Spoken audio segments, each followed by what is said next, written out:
Phoenix The Hardest Radio Station. Kali ini Tobi sendiri dulu, Nadianya ditinggal di belakang. Tapi tidak apa-apa karena kita gak akan mundur ke belakang, kita akan maju ke depan. Karena masa depan tuh sangat penting. Apalagi buat teman-teman yang mencari kampus, mencari kuliah gitu. Dan kalau Phoenix kita tahu dong ya, manfaat yang bakal didapatkan saat sudah lulus SMA SMK, kemudian melanjutkan ke jenjang yang lebih tinggi. Di antaranya peluang kerjanya pasti makin besar. Karena makin tinggi pendidikan seseorang, maka kesempatan berkarir itu juga akan semakin luas. Kenapa?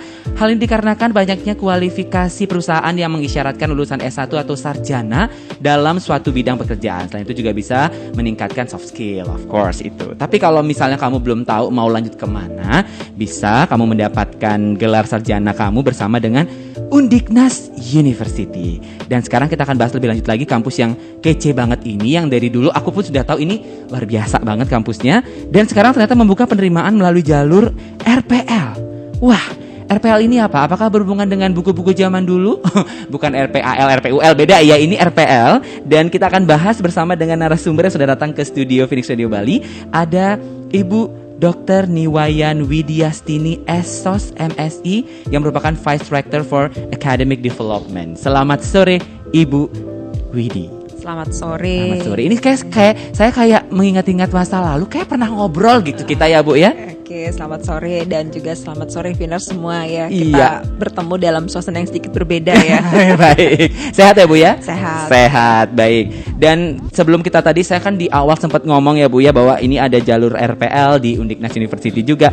Terus sebelum kita lanjut itu, kita mau bahas sedikit nih. Menurut Ibu, apakah benar Bu, memang saat ini lulusan S1 kebutuhannya di dunia kerja itu masih sangat besar gitu, peluangnya masih sangat besar gitu? Iya.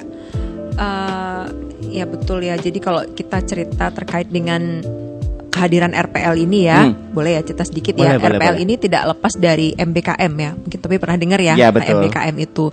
Jadi MBKM itu Merdeka Belajar Kampus Merdeka. Betul. Ya, yang sudah di-launching oleh Mas Menteri di tahun 2020. Dan kemudian MBKM itu melahirkan banyak turunan program, salah satunya adalah RPL ini. Jadi niatan RPL ini mulia banget ya. Jadi untuk merumahkan, mengkampuskan kembali teman-teman yang sudah putus kuliah karena berbagai alasan, karena alasan kerja, karena alasan kesibukannya, kemudian mereka terputus, kemudian mereka sekarang diberikan kesempatan untuk kembali ke kampus.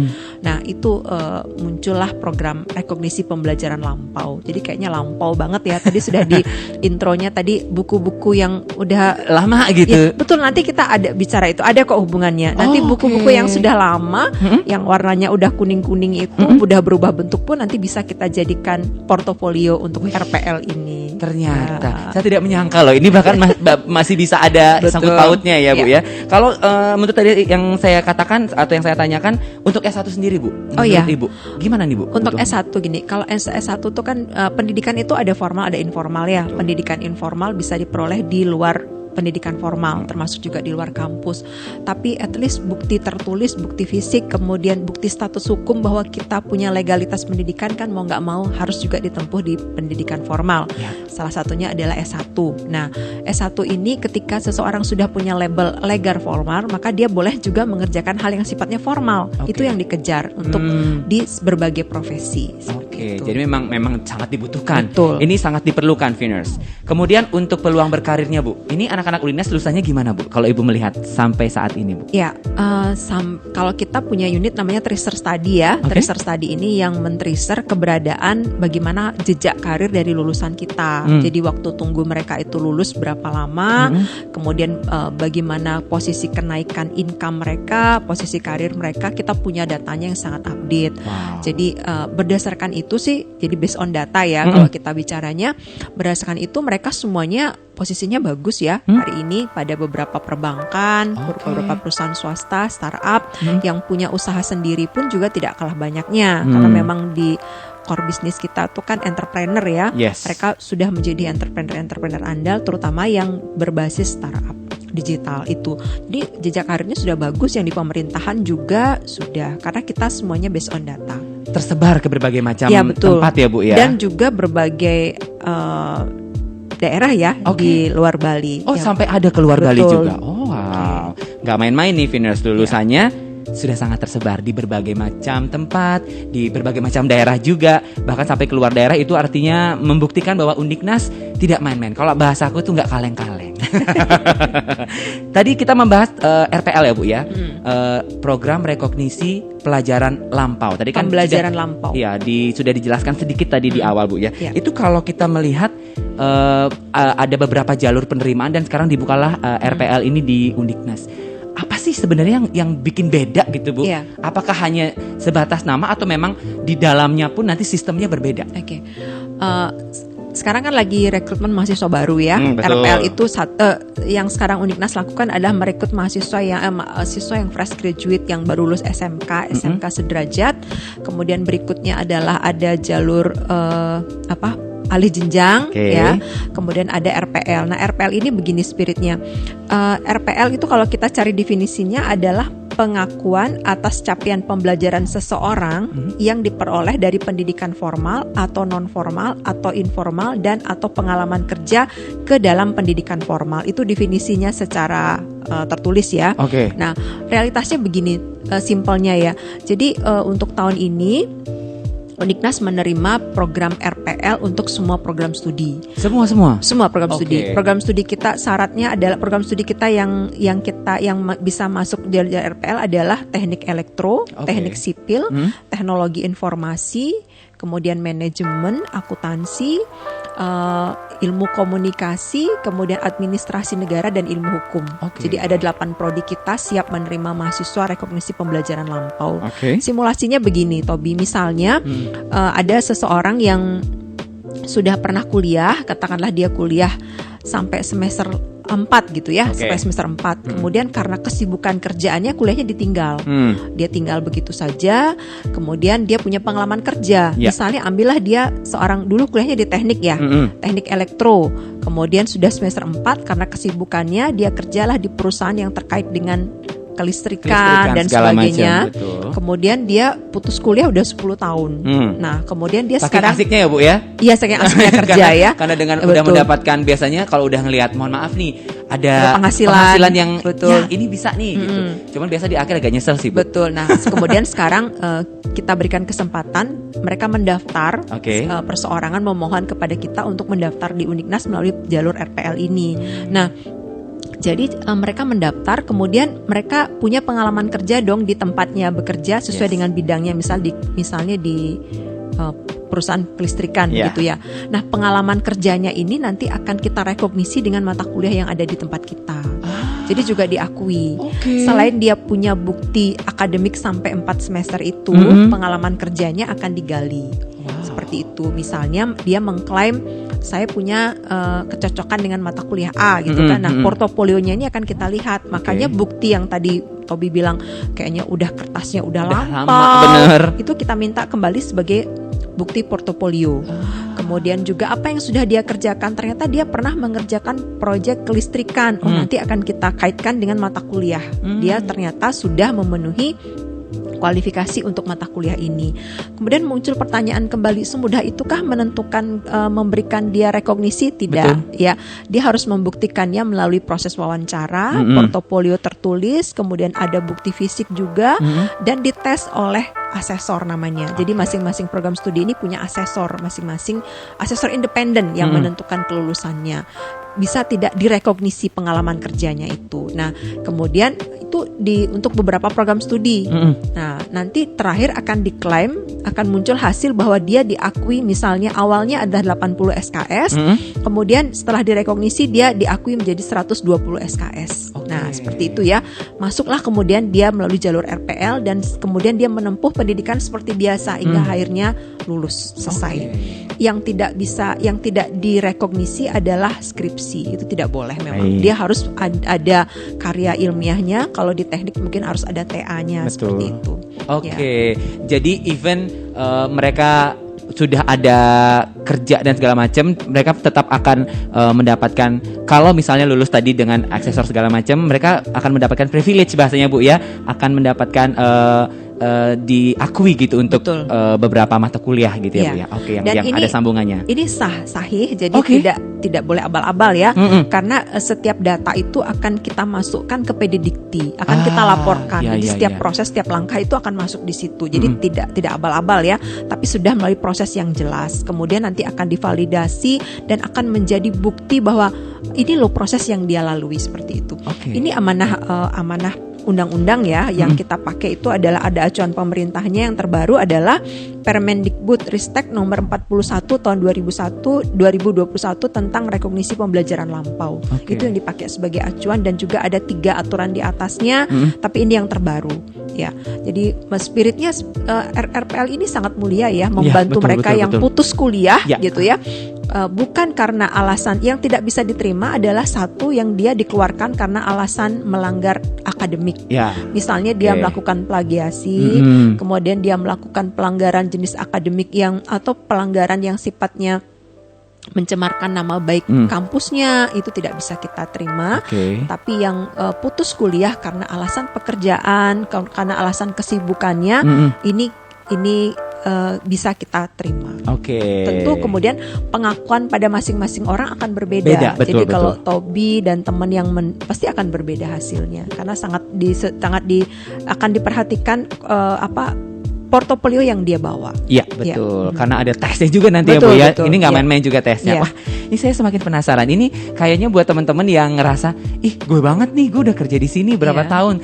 Ntar gue punya pengalaman, gue tinggal buat portofolio dan segala macam. Mudah-mudahan lulus bisa diakui juga dan bisa menempuh kuliah di Undiknas dengan RPL ini ya Bu. Nah, ada juga pertanyaan gini, lalu gimana misalnya dia S1 yang dia tinggal kuliahnya itu adalah akuntansi ya, akuntansi. Kemudian dia bekerjanya nggak di perusahaan yang terkait dengan keuangan. Ternyata dia bekerjanya di dunia kreatif misalnya, agak jauh kan. Atau kemudian dia bekerja di dunia keteknikan misalnya, apakah itu bisa masuk RPL? Bisa. Dia akan mengajukan RPL misalnya untuk akuntansi, tetapi kemudian jejak portofolionya tentu akan kita gali. Nah, bisa jadi di tempatnya dia bekerja di dunia kreatif itu dia juga ada spirit pengelolaan keuangannya, bagaimana dia mengetahui neraca, kemudian perencanaan keuangannya, bagaimana dia mengelola sumber daya manusia di situ, itu akan kita gali semuanya dengan detail sehingga bisa kita kaitkan dengan mata kuliah yang ada seperti itu. Jadi even tidak berhubungan langsung gitu ya dengan misalnya kalau akuntansi perkiraan pasti kerjanya kalau nggak di perpajakan atau mungkin di bank gitu ya. Seringkali tidak linear. Kesempatan kerja yang dia punya bisa jadi juga orang teknik, basicnya teknik, kemudian dia lebih banyak bekerja di perbankan. Nah, ini akan kita gali kembali melalui rekognisi pembelajaran lampau. Sekali lagi ini adalah kerja kita bersama. Jadi mahasiswa juga harus mengumpulkan portofolio yang jelas. Kemudian kami dari kampus selaku panitia juga akan menggali melalui yang dikerjakan oleh asesor namanya. Asesor ini sudah bersertifikat oleh Dikti. Ada sertifikatnya. Betul. Tidak boleh yang mereka sudah punya bagaimana mengkaitkannya dengan capaian pembelajaran. Dengan profil lulusan, capaian pembelajaran dengan CPMK namanya, capaian pembelajaran program studi kuliah masing-masing. Semakin menarik ini obrolannya. Kenapa? Karena ada beberapa juga yang merasakan hal yang sama seperti program RPL ini yang ditunggu-tunggu. Semoga ini bisa memberikan informasi yang luar biasa untuk teman-teman, untuk Finers terutama ya Bu ya. Kemudian tadi fakultasnya memang semua udah bisa ya Bu ya? Semua fakultas? Semua program studi. 8 program studi. Ada 8 mendapatkan atau bisa mendaftar lewat jalur RPL ini. Kalau misalnya kita ngelihat satu persatu dari masing-masing program studi ini.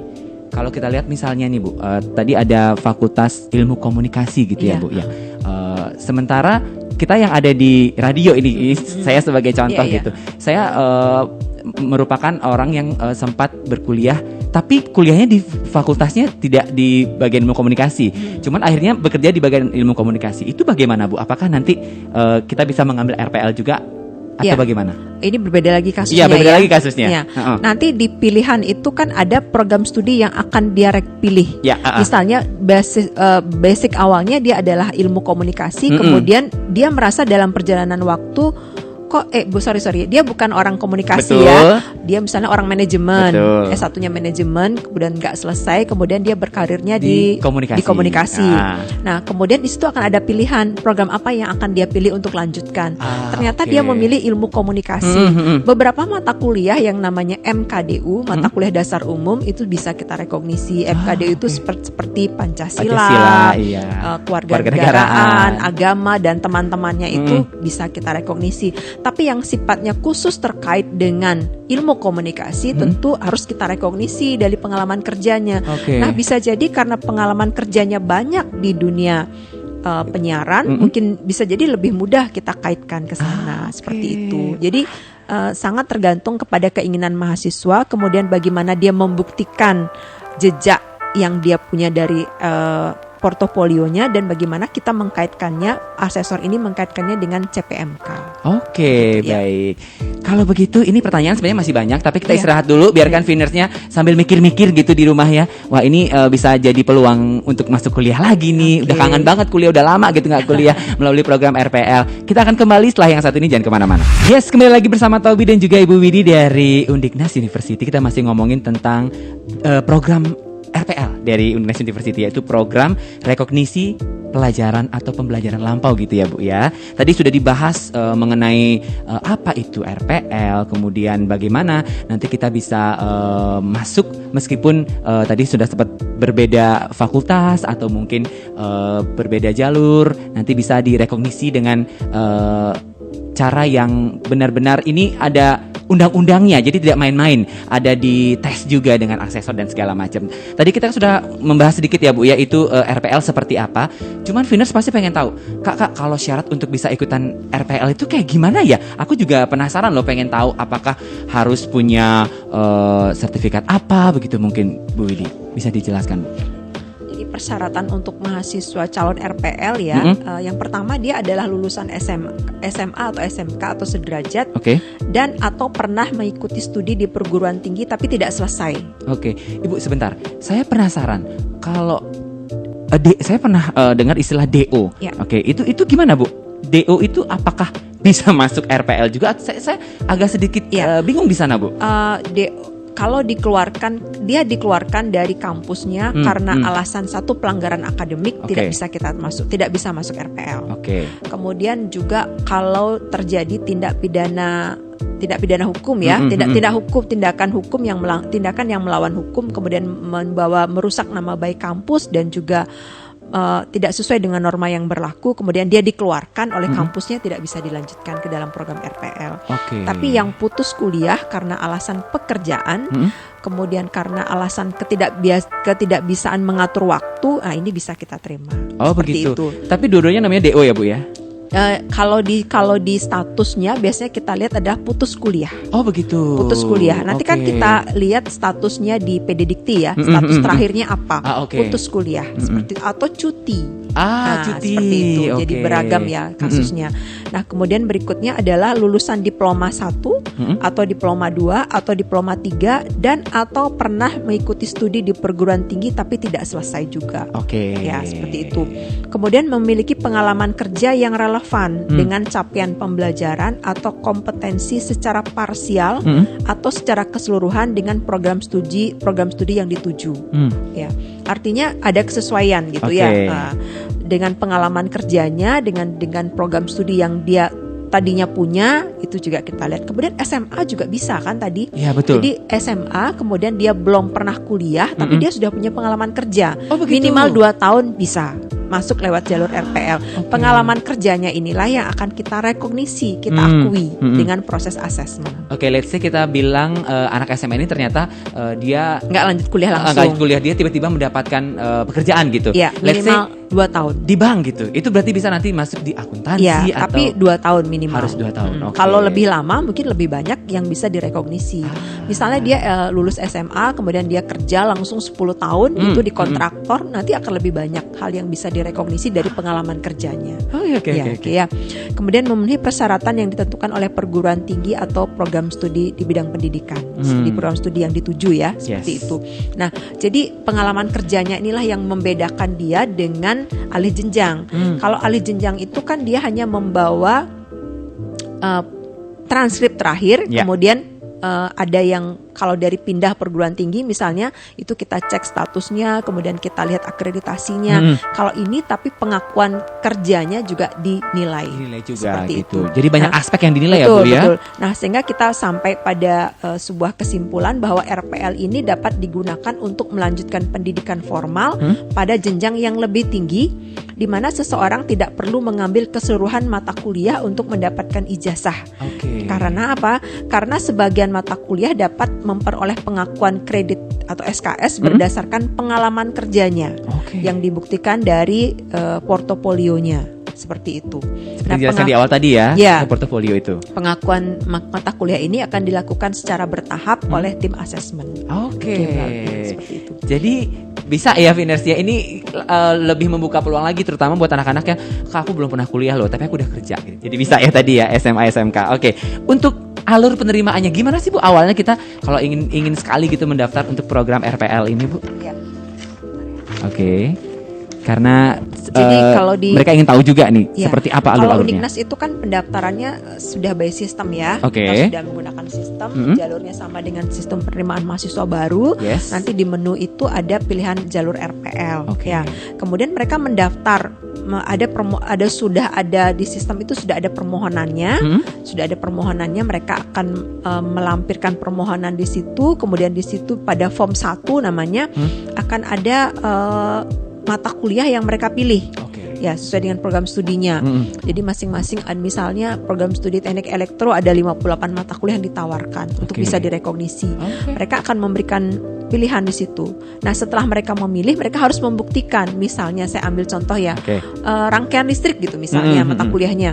Nah, mereka harus membuktikan ini loh portofolio saya untuk rangkaian listrik. Satu, dia pernah mengerjakan proyek rangkaian listrik, kemudian dia bisa jadi juga diadakan tes oleh asesor bagaimana dia memahami teori tentang rangkaian listrik tersebut. Kemudian juga dia punya bukti foto bisa juga, dan juga akan digali melalui hasil wawancara. Nah, semua portofolio itu nanti akan kami laporkan ke PD Dikti sehingga sahihlah semuanya. Kan sama aja dengan proses kuliah yang dilakukan satu semester. Ini sekarang diganti dengan proses rekognisi itu. Seperti itu. Itu ada sekarang berapa mata kuliah yang dia klaim gitu. Bisa jadi sama hasilnya, bisa jadi lebih rendah juga, tergantung bisa tidak dia membuktikan. Seperti itu. Nah, jika kemudian dia setuju dengan hasil yang diberikan oleh asesor, misalnya dia tadinya mengajukan 120 gitu ya SKS. Ternyata asesor menilai tidak layak. Cuman kita bisa masuk cuman 110 gitu kan. Dia bisa banding. Dia nggak mau, dia nggak terima. Saya nggak terima nih 110, saya mau 120. Dia bisa banding dan harus mengajukan kembali portofolionya sebagai pelengkap itu. Nah, seperti itu kita berikan banding 1 kali. Nah, akhirnya ketika sudah disetujui, dia setuju dengan hasil yang diberikan oleh asesor, kemudian dia menyatakan agreementnya bahwa dia setuju, dia langsung proses untuk kelanjutannya memperoleh NIM, proses administrasi, sudah terdaftar sebagai mahasiswa Undiknas dan berkuliah seperti biasa, mengikuti perkuliahan ya sampai selesai. Yang penting portofolionya lengkap ya Bu ya? Betul, portofolio. Jadi kata kuncinya portofolio dan bagaimana asesor nanti bisa mengaksesi dia. Persiapkan dari sekarang Finers kalau misalnya pengen daftar. Ini syarat yang utama dari kita udah bahas dari awal banget loh. Portofolio itu sangat penting banget. Biasanya selain pertanyaan alurnya bagaimana, cara-cara bagaimana, biaya juga menjadi pertanyaan Bu. Itu biayanya gimana ya Bu? Kalau untuk penerimaan mahasiswa baru ya dia seperti biasa ya untuk formulir seperti yang sudah biasa kita sampaikan. Kemudian untuk masing-masing orang tentu akan berbeda sesuai dengan berapa pengakuan SKS yang masuk gitu. Di kami sudah ada aturannya itu, sudah ada acuannya lah seperti itu. Jadi berapa yang direkognisi itulah beban administratif yang harus dia bayarkan. Baik. Jadi biayanya clear, biasanya jelas akan terlihat nanti di sana ya. Betul, ya. Kemudian punyakah atau adakah gitu mungkin scholarship atau potongan biaya pendaftaran atau bagaimana Bu? Kalau untuk yang RPL ini nanti disesuaikan ya dengan kondisi yang sudah ada di Undiknas. Sekarang ini mereka mendaftar lewat jalur mahasiswa baru, sudah ada menunya di situ. Kemudian jika dia berasal dari memang dari Undiknas, kemudian dia sudah putus kuliah ternyata dan ingin kembali ke kampus, tentu nanti beda cerita ya. Beda cerita ya. Beda cerita.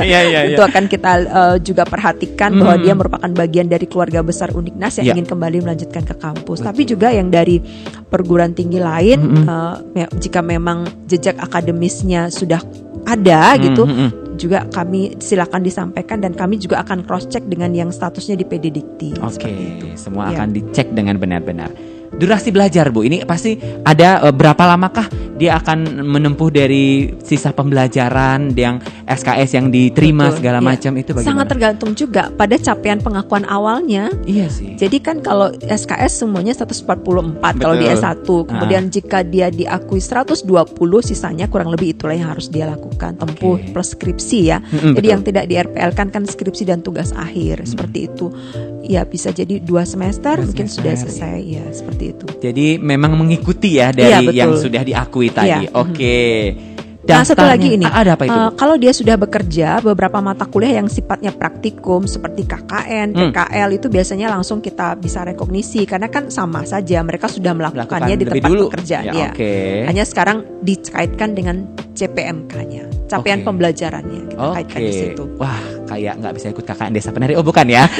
Itu beda ya. Jadi memang karena sudah melakukan pekerjaan itu ya sama saja sebenarnya Bu ya dengan yang akan mereka lakukan nanti kalau mengikuti KKN atau PKL ya Bu ya. Oke. Untuk daftarnya kita bisa sampai kapan nih Bu? Apakah akan berakhir secepat mungkin karena biasanya gitu ini harus buru-buru nih daftarnya gimana Bu? 15 Juli 2022 ya. Sekarang batas Mei akhirnya. Oke, berarti masih ada kurang lebih untuk menyiapkan portofolionya Bu. Betul. Itu kan perlu dipersiapkan matang-matang juga. Ayo disiapkan portofolionya dan juga mungkin kepada keluarganya ya, ayahnya, ibunya yang putus kuliah, om dan tantenya yang bisa jadi karena aktivitasnya kan sangat banyak ya. Bisa jadi mereka saat ini sebagai politikus, kemudian sebagai birokrat yang belum punya gelar secara legal formal, saatnya lah untuk kita berikan kesempatan untuk melanjutkan. Ini programnya sedang dibuka loh. Ini kalau aku bilang nih kayak peluang emas banget. Ya kan, kapan lagi? Kemudian kalau misalnya ingin sekali mendapatkan info lebih lengkap gitu Bu, kita bisa main ke sana nggak untuk tanya-tanya atau mungkin bisa dapat info dari mana gitu Bu? Iya. Kalau di kampus kita siap ya, jadi di admission itu siap, jadi kita pelayanan satu pintu, datang ke Undiknas juga bisa langsung di situ. Kemudian untuk informasi pendaftaran bisa di www.undiknas.ic.id. Ya, ini juga sudah ada semuanya, sudah terdaftar di situ. Undiknas.ac.id. Betul. Tinggal dicari di sana. Iya. Dikulik ketemu ya Bu ya. Oke, baik. Bu, ini sebelum kita akhiri, mungkin Ibu punya informasi apa lagi terkait dengan program yang sangat, menurut saya ini program yang sangat membantu sekali, terutama buat teman-teman yang memang ingin mengejar gelarnya, tapi belum kesampaian karena itu kesibukan mereka yang kayaknya kok tight banget dari tahun-tahun kemarin ya gitu. Ya, jadi RPL ini program mulia banget gitu ya. Saya menyebutnya program mulia banget, jadi turunan dari MBKM. Jadi Mas Menteri itu sudah berpikir demikian besar ya. Jadi sudah melebarkan sayap berpikirnya bahwa yang putus kuliah pun karena memang alasan pekerjaan saatnya lah kembali ke kampus. Nah, Undiknas tentu mengedepankan proses ya. Jadi proses kita sangat taat pada aturan yang ada. Kemudian kita tidak keluar dari role yang ada. Marilah kita sama-sama untuk sama-sama belajar, kemudian Finers juga dan sebagai calon mahasiswa RPL juga mulai saat ini sudah memperkuat portofolionya agar bisa lebih banyak pengakuan SKS yang bisa kita rekognisi sehingga proses akademiknya bisa dipercepat seperti itu. Baik, senang sekali Ibu Widi, terima kasih banyak sudah main ke studio Finers Radio Bali memberikan informasi yang sangat berharga banget sore hari ini. Terima kasih banyak Ibu, selamat sore. Dan tentu Finers, kalau kita melanjutkan jenjang yang lebih tinggi nih untuk pendidikan ya, Tobi rasa akan lebih siap nih menghadapi dunia kerja. Bahkan kalau kemampuan kamu sudah berkembang makin baik, maka skill kamu juga akan semakin terasah kalau melanjutkan ke jenjang selanjutnya. Belum lagi dengan punya gelar dan juga dapat ilmu selama berkuliah, itu bisa memilih karir yang sesuai sama passion kamu banget, sama minat kamu banget. Jadi ayo lanjutkan tentunya bersama Undiknas University yang memang siap mencetak kamu menjadi lulusan yang berkualitas. With Undiknas University, start with excitement, create something amazing, and be a person. Stay home and register online.